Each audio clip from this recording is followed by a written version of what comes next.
बच्चों आज हमारा टॉपिक है नरेशन। नरेशन टॉपिक आज हम करेंगे जिसको बोलते हैं हमें दो पार्टों में।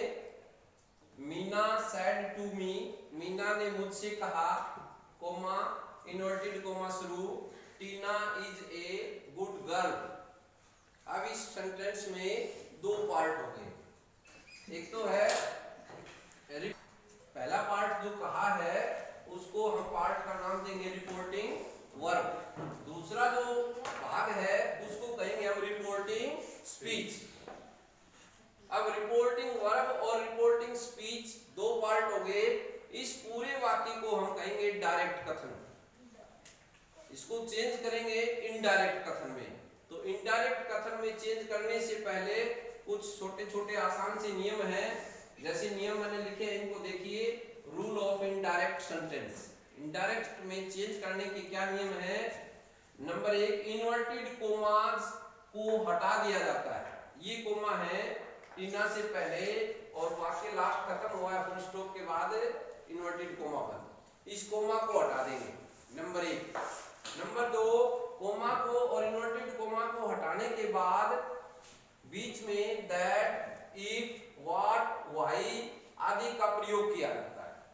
जब दोनों रिपोर्टिंग वर्ब और रिपोर्टिंग स्पीच दोनों को जोड़ेंगे तो कोमा को हटा करके दैट, इफ, व्हाई, व्हाट आदि शब्दों का प्रयोग किया जाता है। नंबर 3 है बच्चों, रिपोर्टिंग वर्ब को भाव के अनुसार बदला जाता है। मैंने पहले बताया था आपको, रिपोर्टिंग वर्ब को भाव के अनुसार बदला जाता है। अगर रिपोर्टिंग स्पीच का वाक्य ऑर्डर्ड है, आदेशात्मक है, तो सेड टू को हम ऑर्डर्ड में बदल देंगे। अगर हमने रिक्वेस्ट प्रार्थना की गई है तो सेड टू को रिक्वेस्टेड में बदल देंगे। विश इच्छा प्रकट की गई है तो हम उसको विश्ड में बदल देंगे।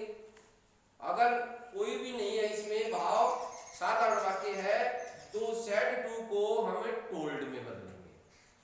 सेड टू को टोल्ड में बदलेंगे। नेक्स्ट नियम है, यदि रिपोर्टिंग वर्ब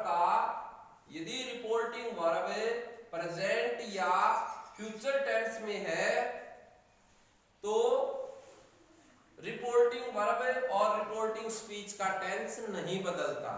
बीच में दैट लगाएंगे, सेम वो का वो वाक्य आ जाएगा। नंबर 4 बात है, रिपोर्टिंग स्पीच का जो सेंटेंस का सब्जेक्ट है वो रूल नंबर 5 के अनुसार फॉलो होता है। अब 5 फॉलो क्या है? 1, 2, 3, उसके नीचे लिख दिया हमने SON। इसका मतलब क्या है? फर्स्ट, एक का अर्थ है फर्स्ट पर्सन। फर्स्ट पर्सन का मतलब बच्चों आई और वी। फर्स्ट पर्सन है, प्रथम पुरुष है, मैं और हम।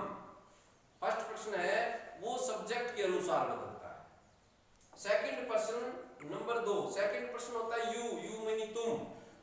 यू सेकंड पर्सन है, वो ओ माने ऑब्जेक्ट, कर्म, ऑब्जेक्ट के अनुसार बदलता है। जैसे आई सेड टू मी, मैंने, आई सेड टू हिम, मैंने उसको कहा, तो हिम क्या आ गया? हमारा ऑब्जेक्ट आ गया। और मैंने कहा आई सेड, मैं क्या आ गया? सब्जेक्ट आ गया। तो यू सेकंड पर्सन है, ये किसके अनुसार बदलेगा? ऑब्जेक्ट के अनुसार बदलेगा। थर्ड पर्सन है, थर्ड पर्सन में हम लेते हैं ही पुरुष के लिए, सी स्त्री के लिए, दे हम सब बहुवचन के लिए, या कोई नाम आ जाता है तो ये थर्ड पर्सन है, ये नो चेंज, इनमें कोई बदलाव नहीं होता।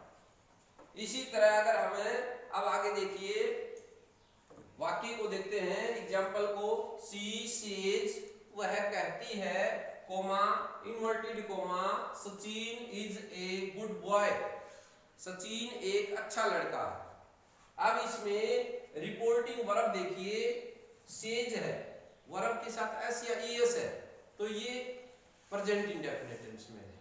मैंने कहा था प्रेजेंट और फ्यूचर में है तो अगला टेंस नहीं बदलता, बीच में दैट लगा दीजिए।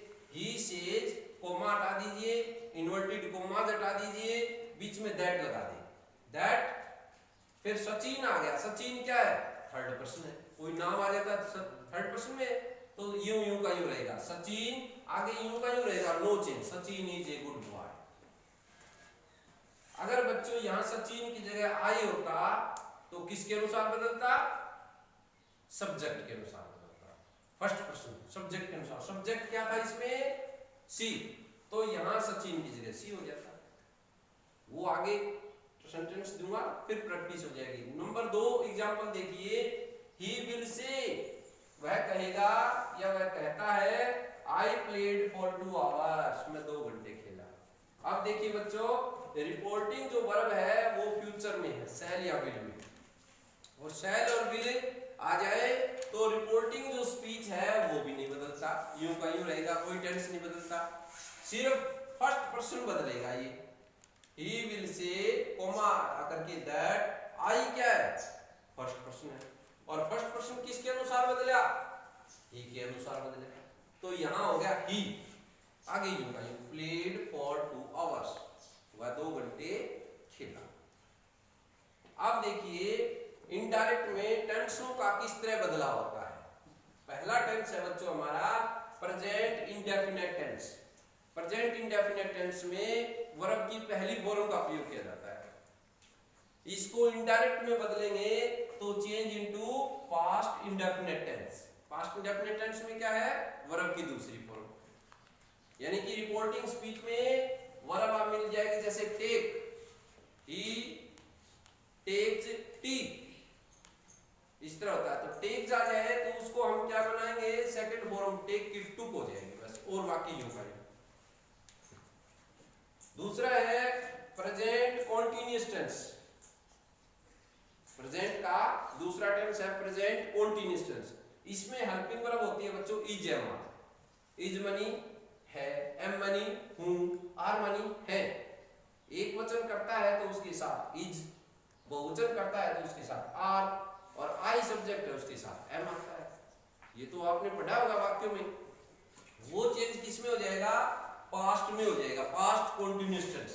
पास्ट कॉन्टिन्यूअस टेंस में हेल्पिंग वर्ब क्या है? वाज वर्ब, एक वचन सब्जेक्ट के साथ वाज, बहुवचन सब्जेक्ट के साथ वर।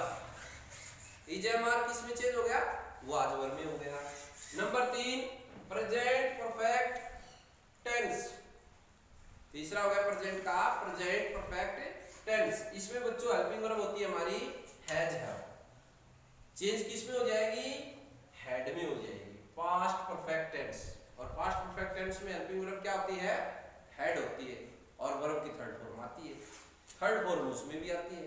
यानी कि हमने हेल्पिंग वर्ब बदलनी है, बस हैज है को किस में बदलना है? हेड में बदलना है।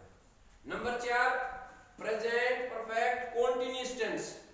प्रेजेंट परफेक्ट कॉन्टिन्यूअस टेंस में हेल्पिंग वर्ब क्या होती है? Has been, have been. इस टेंस की विशेषता भी होती है, इसमें समय दिया होता है, सिंस या फॉर आता है, हैज बीन और हैव बीन का प्रयोग होता है। चेंज किस में हो जाएगा? इनडायरेक्ट में बदलेंगे तो पास्ट परफेक्ट कॉन्टिन्यूअस टेंस, यानी कि हैड बीन में बदल जाएगी। तो बच्चों सीधी सी बात है, हैज बीन हैव बीन किस में बदल जाएगा? हैड बीन में बदल जाएगा।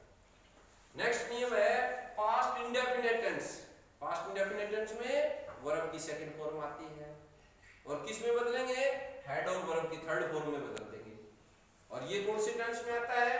Past perfect tense. Past perfect tense में हेल्पिंग वर्ब क्या होती है? हेड होती है, और वर्ब की थर्ड फॉर्म आती है उसमें। नेक्स्ट नियम है past continuous tense. Past continuous tense में वाज वर आती है। अब इनडायरेक्ट डायरेक्ट कथन में वाज वर आ जाए हेल्पिंग वर्ब, तो उसको हम किस में बदलेंगे? पास्ट परफेक्ट कॉन्टिन्यूअस टेंस में बदलेंगे, यानी कि हैड बीन में बदलेंगे।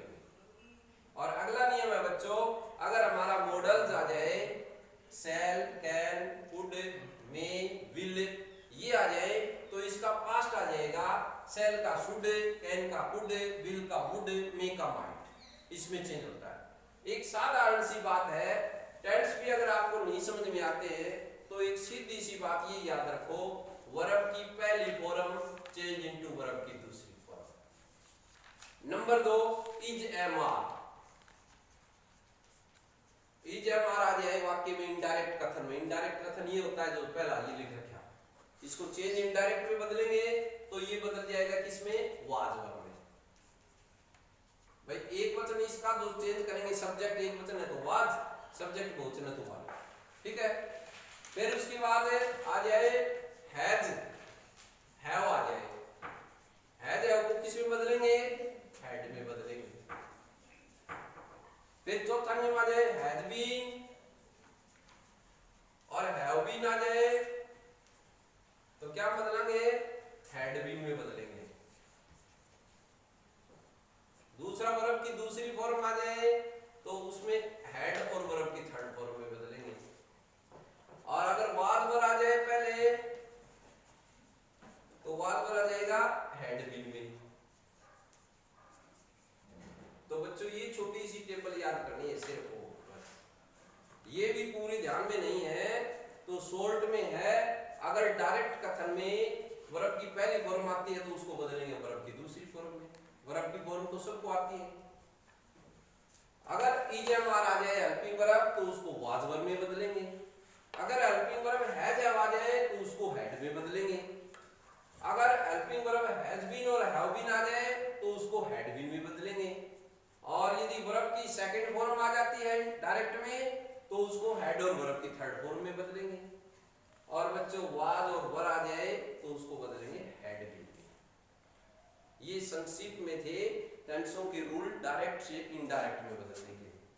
तो आशा करूंगा कि आप घर पर इनका 2 बार रिवीजन करेंगे और नेक्स्ट जो हमारी क्लास है उसमें हमें इसकी एग्जाम्पल एक्सरसाइज सोल्व करेंगे ताकि ये नियम हमें और भी क्लियर हो जाए। और क्लियर बच्चों तब होते हैं जब हम एक्सरसाइज करेंगे। नियम पढ़ने से समझ में नहीं आते।